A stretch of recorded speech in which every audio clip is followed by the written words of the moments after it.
अस्सलाम वालेकुम नाज़रीन, मिल्ली वॉइस के खुसूसी बुलेटिन आलमी शब रोज़ में आपका इस्तकबाल है। मैं अब्दुल वहाब। खबरों को तफसील से देखने से पहले पेश है अहम सुर्खियाँ। कर्नाटक की कांग्रेस और मरकज़ की बीजेपी हुकूमत में सर्द जंग जारी। कर्नाटक ने मोदी हुकूमत की नई तालीमी पॉलिसी को ना अपनाने का किया फैसला, बनाएगी खुद की रियासती तालीमी पॉलिसी। मोदी हुकूमत की पॉलिसियाँ अवामी दुश्मन, महंगाई छू रही है आसमान, कांग्रेस का इल्ज़ाम। ईडी के खौफ से एनसीपी के लीडर हुकूमत में हुए हैं शामिल, शरद पवार का इंकशाफ। नफरत अंगेज तकरीर मामले में सुप्रीम कोर्ट आजम खान की अर्जी पर समाअत के लिए हुआ राजी। और दिल्ली के जंतर मंतर पर हिंदू महापंचायत की इश्तिहाल अंगेजी, पुलिस ने इजलास रुकवाया।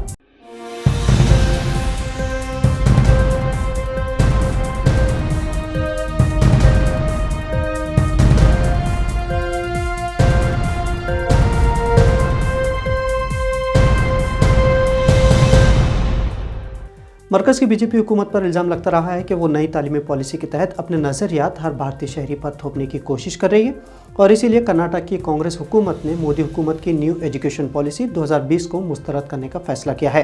कर्नाटक अब नेशनल एजुकेशन पॉलिसी यानी NEP की जगह स्टेट एजुकेशन पॉलिसी बनाकर उस पर अमल करेगी।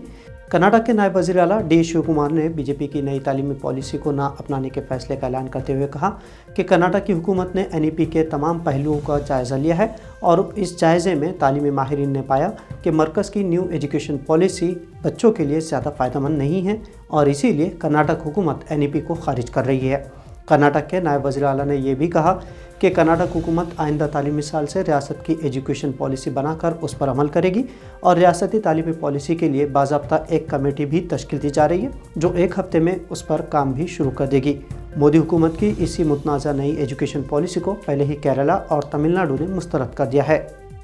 मुल्क में बढ़ती महंगाई को लेकर कांग्रेस ने मोदी हुकूमत पर निशाना साधा है। कांग्रेस के जनरल सेक्रेटरी जयराम रमेश ने एक्स यानी ट्विटर पर लिखा कि मोदी की अवाम दुश्मन पॉलिसी की वजह से महंगाई आसमान को छू रही है। चावल, आटा और दाल समेत तमाम ज़रूरी अशिया की कीमतों में बेतहाशा इजाफा होता जा रहा है। कांग्रेस लीडर ने मजीद कहा कि एक तरफ महंगाई बढ़ रही है तो दूसरी तरफ किसानों को उनकी पैदावार की सही कीमत नहीं मिल रही। MSP का वादा जो आज तक पूरा नहीं हुआ है। किसान कम कीमत पर अनाज बेचने मजबूर हैं, लेकिन जैसे ही अनाज और दीगर अशिया सरमायादारों के गोदामों में पहुंचती है उनकी कीमतें अचानक बढ़ जाती है। कांग्रेस लीडर ने मजीद कहा कि प्याज पर एक्सपोर्ट ड्यूटी में 40% इजाफे की वजह से नासिक में एशिया की सबसे बड़ी प्याज मार्केट बंद है।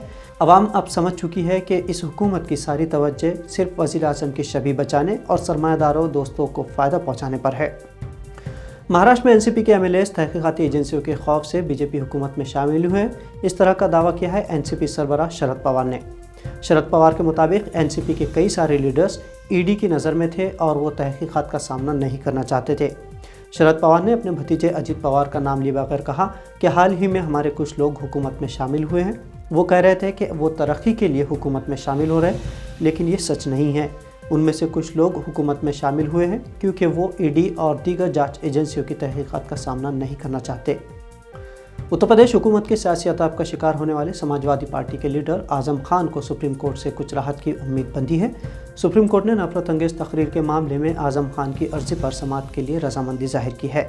आजम खान ने अपनी अर्जी में इलाहाबाद हाई कोर्ट के उस हुक्म को चैलेंज किया है जिसके तहत हाई कोर्ट ने ट्रायल कोर्ट के हुक्म में मुदाखलत से इनकार कर दिया था। ट्रायल कोर्ट ने आजम खान को हुक्म सादर किया था कि वो अपनी आवाज़ के नमूने फराहम करें ताकि रिकॉर्ड की गई आवाज़ किसकी है इसकी तस्दीक हो सके। यूँ तो आजम खान के खिलाफ दर्जनों मुकदमे अदालतों में ज़ेर गौर हैं, लेकिन उन्हें साल 2019 में नफरत अंगेज तकरीर के एक और केस में मुजरिम करार दिया गया था और 17 अक्टूबर 2022 को MP MLA मजिस्ट्रेट अदालत ने 3 साल की कैद की सज़ा सुनाई थी। उसके फौरी बाद 2 दिनों में उत्तर प्रदेश कानून साज असम्बली ने आजम खान को नाअहल करार दिया था। साल 2024 के लोकसभा इंतखाबात के लिए सियासी पार्टियों की सबबंदी शुरू हो चुकी है। मगरबी बंगाल में भी इसकी आहट साफ सुनाई दे रही है। रियासत की वज़ीर आला ममता बनर्जी ने मोदी हुकूमत की पॉलिसियों पर अपने अंदाज में नुक्ताचीनी की और कहा कि मोदी हुकूमत के पास अब महज 6 महीने बाकी है। ममता बनर्जी कोलकाता में मुस्लिम उलमा के इजलास से खिताब कर रही थी। इस मौके पर बंगाल के वज़ीर आला ने रियासत में मुसलमानों की फलाह व बहबूद के लिए हुकूमत की जानिब से किए गए इक़दाम का भी जिक्र किया। साथ ही इमामों और पुजारियों के माहाना मुशाहिर में 500 रुपये इजाफे का ऐलान भी किया। सियासी मुबस्सिरीन ने ममता बनर्जी की इस तकरीर को सियासी सबबंदी से ताबीर किया है। मगरबी बंगाल में बीजेपी और ममता बनर्जी की TMC में बराह रास्त मुकाबला होता है, लेकिन मुसलमानों के एक तरफा वोट से ममता बनर्जी कुर्सी पर बरकरार रहती है। साल 2011 के मरदमशुमारी के एदाद शुमार के मुताबिक बंगाल के इंतखाबात में मुस्लिम वोट अहम किरदार अदा करते हैं, क्योंकि वो रियासत की कुल आबादी का 27% है। दिल्ली में आम आदमी पार्टी की हुकूमत में मुसलमानों के साथ इम्तियाजी सलूक का मामला उजागर हुआ है। दिल्ली म्यूनसिपल कॉरपोरेशन के मुलाजिमीन को पहली तारीख को तनख्वाह मिली तो वज़ीर आला केजरीवाल ने जश्न मनाया और इसका क्रेडिट लेते हुए कहा कि दिल्ली में एक ईमानदार हुकूमत है, इसलिए MCD के तमाम मुलाजिमीन को पहली तारीख को तनख्वाह मिल रही है। एक तरफ यह हाल है और दूसरी जानिब उसी दिल्ली रियासत के इमामों को पिछले 1.5 साल से तनख्वाहें नहीं मिल रही हैं। अपने हक़ के लिए इमामों ने एहतजाज भी किया है, लेकिन केजरीवाल हुकूमत पर इसका कोई असर नहीं हुआ है। बताया जा रहा है कि 26 अगस्त को दिल्ली वक्फ बोर्ड की 5 साला मियाद भी मुकम्मल हो रही है। नया बोर्ड कब तश्कील पाएगा और नए बोर्ड की जिम्मेदारी किसको दी जाएगी, इसका कोई अंदाज़ा नहीं है। ऐसे में इमामों की तनख्वाहों का मामला एक मरतबा फिर उल्तवा का शिकार होने का अंदेशा है। आम आदमी पार्टी के मुस्लिम लीडरों पर इल्ज़ाम है कि वो मुस्लिम मसाइल पर आवाज़ उठाने से कतराते हैं।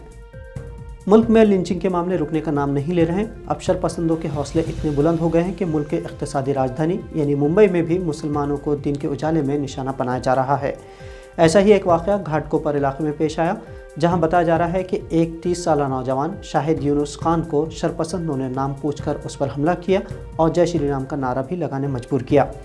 इत्तलात के मुताबिक शरपसंदों ने शाहिद को औरंगज़ेब की औलाद भी कहा और लाठियों सलाखों से पूरी तरह मारपीट की। शाहिद को ज़ख्मी हालत में अस्पताल में दाखिल किया गया है। बताया जाता है कि शाहिद के सर में और हाथ में शदीद ज़ख्म आए हैं। शाहिद के वालिद फौलिज का शिकार हैं। वालिदा और बीवी के अलावा 7 साला बेटी और एक बहन और 2 भाई हैं।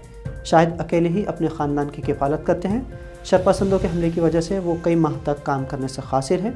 ज़ख्मों से चूर शाहिद ने बताया कि उन्हें हिंदू भगवानों से मुताल्लिक़ नारे लगाने मजबूर किया गया और बरहना करके इतना मारा गया कि वो बेहोश हो गए।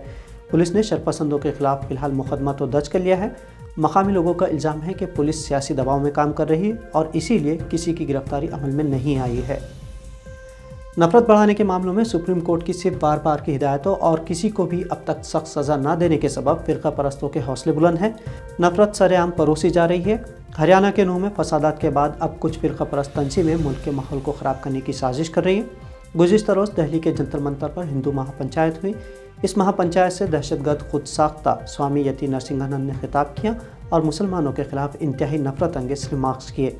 इतना ही नहीं, हिंदू बिरादरी को तशद्दुद पर उकसाने की भी कोशिश की गई।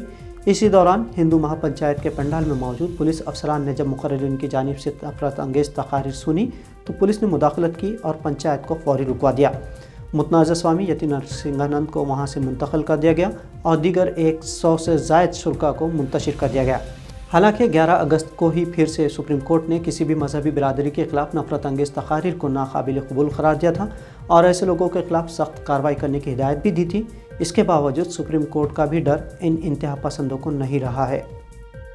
और नाज़रीन, अब कुछ आलमी शब-ओ-रोज़ की झलकियाँ। सेहनी फ़ौजियों के नापलूस पर हमले में 50 से ज़ायद फ़लस्तीनियों के ज़ख्मी होने की इत्तलात हैं। फ़लस्तीनी मीडिया के मुताबिक सेहनी फ़ौजियों ने हीता कॉलोनी में हमला किया और एक फ़लस्तीनी नौजवान को गिरफ्तार भी किया है। सेहनी फ़ौजियों ने कई मरतबा हीता कॉलोनी और जुनूबी नाबलूस के दूसरे इलाकों पर हमले किए। दूसरी जानिब आलमी यौम मस्जिद की 54वीं सालगिरह के मौके पर फ़लस्तीनियों ने मुजाहिरे किए, जिनको रुकवाने के लिए सेहनी गासिब फ़ौजियों ने मुजाहिरीन पर फायरिंग कर दी और आंसू गैस के गोले भी दागे। ज़राए के मुताबिक इन मुजाहिरों में 8 फ़लस्तीनी ज़ख्मी हुए हैं। आपको बता दें कि 5 दहाइयों क़ब्ल मस्जिद अक़सा को नज़र आतिश किया गया था, जिसकी याद में यौम मस्जिद मनाया जाता है।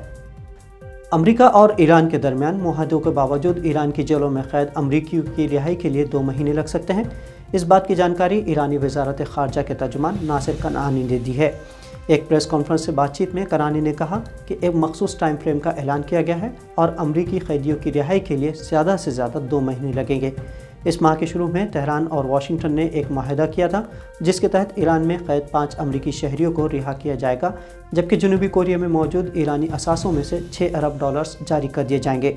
जनूबी कोरिया ज़राए के मुताबिक जो ईरानी असासे जनूबी कोरिया में मुंजमद कर दिए गए थे, वो ईरान मुंतकिल के गज़ से गुज़िश्ता हफ्ते स्विट्ज़रलैंड के मरकज़ी बैंक को मुंतकिल कर दिए गए हैं। ईरान ने कहा है कि वाशिंगटन अमरीकी जेलों से कुछ ईरानियों को भी रिहा करेगा। नाज़रीन, अगली खबर अफ़गानिस्तान से, जहां अफ़गानिस्तान की वज़ारत सनअत व तिजारत ने दावा किया है कि इस साल के पहले 4 महीनों में अफ़गानिस्तान और ईरान के दरमियान $512 मिलियन की तिजारत हुई है।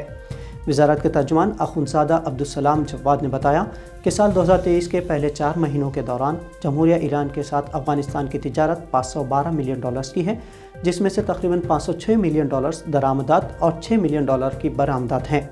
وزارت صنعت و تجارت کے مطابق افغانستان اور ایران کے درمیان برآمدات اور درآمدات کی سالانہ حد $2 ارب تک پہنچ گئی ہے اور اس حد کو $10 ارب تک پہنچانے کی کوششیں کی جا رہی ہیں، اور اگر جنگی پیمانے پر راستوں کی تعمیر کو یقینی بنایا جائے تو اس میں مزید اضافے کی گنجائش ہے۔ تو ناظرین، ملی وائس کے بلیٹن میں آج اتنا ہی۔ ملی نقطہ نظر سے بھارت اور دنیا سے یہ تھی مختصر لیکن منفرد اور اہم ترین خبریں۔ اگر آپ کو خبریں پسند آئی ہوں تو اسے شیئر کرنا نہ بھولیں۔ اب عبدالوہاب اور ملی وائس ٹیم کو دیجیے اجازت۔ اللہ حافظ۔